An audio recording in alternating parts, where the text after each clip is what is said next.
प्रिय विद्यार्थियों, कोटा विश्वविद्यालय कोटा के एमए फाइनल के पाठ्यक्रम अनुसार कृषि भूगोल पेपर या एग्रीकल्चरल ज्योग्राफी का जो पेपर है उसके एक महत्वपूर्ण टॉपिक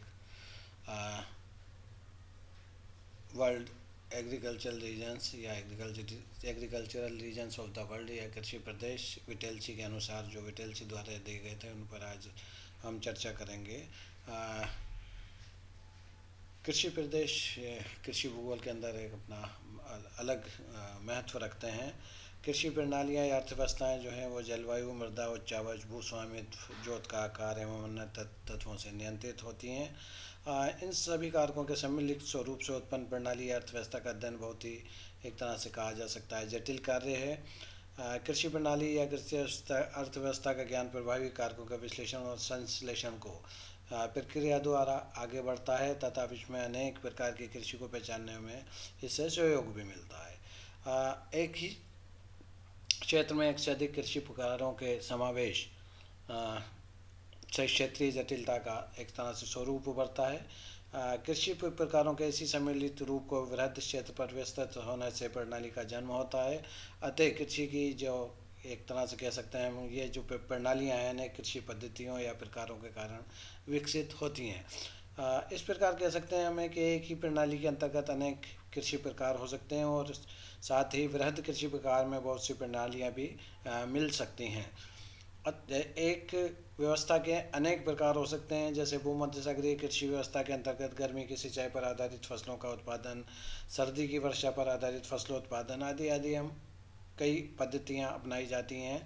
इस प्रकार विभिन्न क्षेत्रों में भिन्न भिन्न प्रणालियों के आधार पर कृषि के वृहद क्षेत्र निर्मित होते हैं और इनके समान गुणों वाले प्रकारों को सम्मिलित कर देने पर कृषि प्रदेशों का निर्माण हो जाता है। विटेल्सी ने विश्व को 13 मुख्य कृषि प्रकारों में या कृषि प्रदेशों में विभाजित किया है, जिसमें हम कह सकते हैं कि पहला है चलवासु पशुचालन या नोमैडिक हर्डिंग, दूसरा व्यापारिक पशुपालन या लाइव स्टॉक रेंचिंग, तीसरा स्थानांतरणशील कृषि शिफ्टिंग कल्टीवेशन, चौथा जो है वो है इस प्रारंभिक स्थायी कृषि या रूडिमेंट्री सीडेंटरी टिलेज, पांचवा चावल प्रधान गहन निर्वहन कृषि intensive subsistent tillage with rice dominance, छठा चावल विहीन गहन निर्वहन कृषि intensive subsistent tillage without paddy rice, सातवां व्यापारिक बागाती कृषि कॉमर्शियल प्लांटेशन टिलेज, आठवां भूमध्य सागरीय कृषि मेडिटेरेनियन एग्रीकल्चर, व्यापारिक खाद्यान्न, नवा जो है वो उत्पादन कृषि है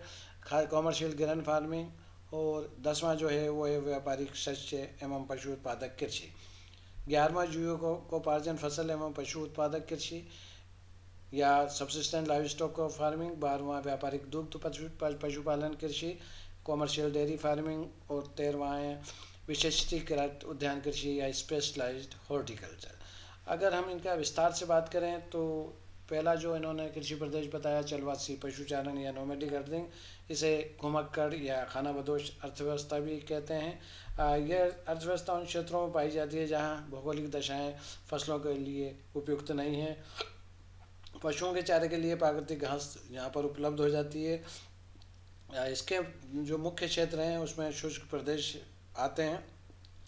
सहारा से अरब तक के शुष्क प्रदेश, मध्य एशियाई देश, तिब्बत, मंगोलिया एवं टुंड्रा को हम शामिल कर सकते हैं जहाँ इस प्रकार की अर्थव्यवस्था पाई जाती है।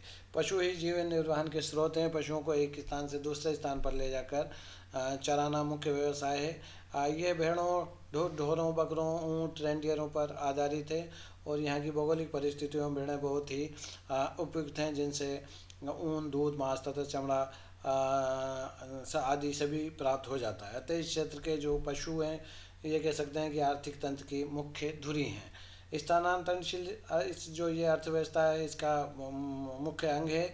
चारे की प्राप्ति के लिए पशुओं के साथ ये आवश्यक प्रक्रिया है।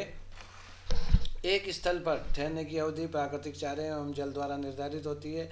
इस अर्थव्यवस्था में कबीले, कज़ाक, किर्गिज, खेप, कालमेक्स तथा मंगोल आदि खानाबदोश जातियाँ मिलती हैं। इनका निवास तंबू, गुफा या अहम झोपड़ी होती है, जिसे सुगमतापूर्वक एक स्थान से दूसरे स्थान पर ले जाया जा सकता है या हटाया जा सकता है। वर्तमान समय में इस प्रकार की जो आर्थिक व्यवस्था है उसमें क्रमशः लगातार कमी आ रही है या ह्रास हो रहा है। जलवासी जो कृषि व्यवस्था है कि उसकी जो अगर नवीन प्रवृत्तियों की हम बात करें तो यहाँ जलवासी कृषि क्षेत्र और जनसंख्या में क्रमशः कमी हो रही है या ह्रास हो रहा है। दूसरा हम कह सकते हैं वर्तमान समय में समशीतोष्ण घास के जलवासी पशुचारण वाले जो देश हैं अमेरिका, ऑस्ट्रेलिया एवं दक्षिणी अफ्रीका व्यापारिक पशुपालन अर्थव्यवस्था में परिवर्तित हो गए हैं। तीसरा कह सकते हैं जलवासी पशुचारण वाले कुछ भागों जैसे उत्तरी अमेरिका के तटीय भाग, दक्षिणी पूर्वी यूरोप के मैदानी भाग और मंचूरिया मंगोलिया के सीमांतीय प्रदेशों में कृषकों ने कृषि प्रारंभ कर दी है। कृषि से स्थानीय जनजीवन को एक तरह से स्थानीय स्थायित्व मिला है। चौथा है तकनीकी एवं भाई जगत से संपर्क के कारण पश्चिमी साइबेरिया, सऊदी अरब, ईरान, टर्की, संयुक्त राज्य अरब गणराज्य, उत्तरी अमेरिका तथा टुंड्रा क्षेत्रों के खानाबदोश की अर्थव्यवस्था प्रारंभिक स्थायी प्रकार की हो गई है। दूसरा जो प्रदेश है वो कुछ जो इन्होंने कहा है वो या प्रणाली जो बताई है वो है व्यापारिक पशुपालन या लाइव स्टॉक रैंचिंग। विश्व के शुष्क प्रदेश में जहाँ फसलों की अपेक्षा प्राकृतिक घास पशुओं के लिए विशेष उपयुक्त है वहाँ व्यापारिक दृष्टि से पशुपालन प्रारंभिक किया गया। व्यापारिक पशुचालन का श्रेय ये कह सकते हैं हम यूरोपियन अप्रवासियों या इमिग्रेंट्स को जाता है। ये नई दुनिया के प्राकृतिक घास प्रदेशों में भूस्वामित्व प्राप्त करके स्थायी रूप से बस गए हैं। इन निजी चारागाहों को जो चारों ओर से जो घिरे रहते हैं उन्हें रेंच कहा जाता है। इस प्रकार का व्यापारिक पशुपालन न केवल संयुक्त राज्य अमेरिका के पश्चिम भाग में विकसित हुआ है बल्कि Argentina, Uruguay, Brazil, Australia, New Zealand तथा दक्षिणी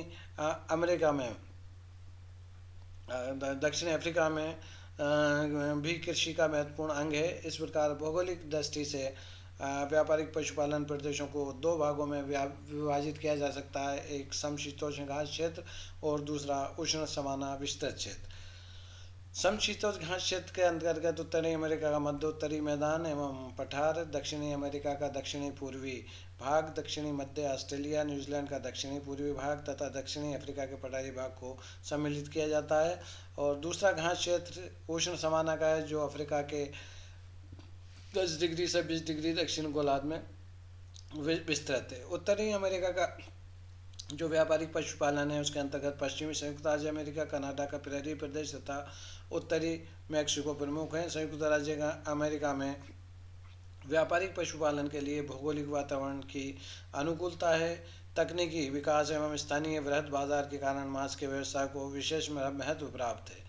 और यूरोपीय अप्रवासियों के इस प्रदेश में जंगली भैंसें स्वतंत्र रूप से विचरण करते थे जो मूल निवासियों रेड इंडियंस के लिए जीवन निर्वहन के मुख्य संसाधन थे। व्यापारिक पशुपालन के विकास के लिए संयुक्त राज्य अमेरिका में सामाजिक एवं सांस्कृतिक कारक भी उत्तरदायी हैं, जिनमें मक्का प्रदेश में मक्का उत्पादन में तीव्रता, पूरब से पश्चिम तक रेल यातायात की सुविधा का प्रसार, विस्तृत बाजार क्षेत्र, उच्च कोटि के मांस की मांग में वृद्धि, रेफ्रिजरेटर की खोज से अधिक समय तक मांस संरक्षण और लंबी दूरी तक भेजने के लिए सुविधा रहती है। इसी तरह से दक्षिणी अमेरिका में अर्जेंटीना, यूरुग्वे तथा दक्षिणी ब्राज़ील के घास क्षेत्रों को सम्मिलित किया जाता है जो व्यापारिक पशुपालन के लिए विश्व विख्यात व महत्वपूर्ण प्रदेशों में से हैं। ये क्षेत्र भी पशुपालन की दृष्टि से संयुक्त राज्य अमेरिका की तरह विकसित है। ऑस्ट्रेलिया, अर्जेंटीना के साथ यूरुग्वे तथा दक्षिण ब्राज़ील के बाद ऑस्ट्रेलिया तथा न्यूजीलैंड को भी इसके अंतर्गत सम्मिलित किया जाता है। ऑस्ट्रेलिया में यूरोपीय अप्रवासी जब आए तो अपने साथ जानवरों को भी लाए और आज यहाँ भेड़ों की संख्या जहाँ की जनसंख्या के कई गुना अधिक है। इसीलिए ये ऑस्ट्रेलिया का मुख्य आर्थिक स्रोत है। यहाँ प्रति व्यक्ति लगभग 16 भेड़ें तथा 2 पशु मिलते हैं और इस व्यवस्था से संपूर्ण निर्यात का 60% प्राप्त होता है, जिसमें 40% ऊन तथा 12% मांस से संबंधित है। ऑस्ट्रेलिया को विश्व का लगभग 46% ऊन एवं 29% गोमांस निर्यात करने का श्रेय प्राप्त है। यहाँ के रेंज बड़े आकार के हैं। यहाँ पशुपालन व्यवस्थित तथा वैज्ञानिक प्रकार का है। चारागाहों को बाड़ों में विभाजित किया गया है। हर एक प्रकार के जानवरों को आयु के अनुसार अलग अलग बाड़ों में रखा जाता है और रेंचों को सुव्यवस्थित ढंग से रखने के लिए पूंजी का समुचित विनियोग होता है। इस उद्योग का विकास दक्षिणी विक्टोरिया, दक्षिणी वेल्स तथा क्वींसलैंड में है।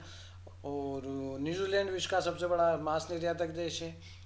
यहाँ के 90% भूभाग पर घास के मैदान हैं, जिस पर 4 करोड़ 60 लाख भेड़ें तथा 60 लाख गाय बैल हैं। 90% आय जो है पशुपालन पदार्थों के निर्यात से ही प्राप्त होती है यहाँ पर।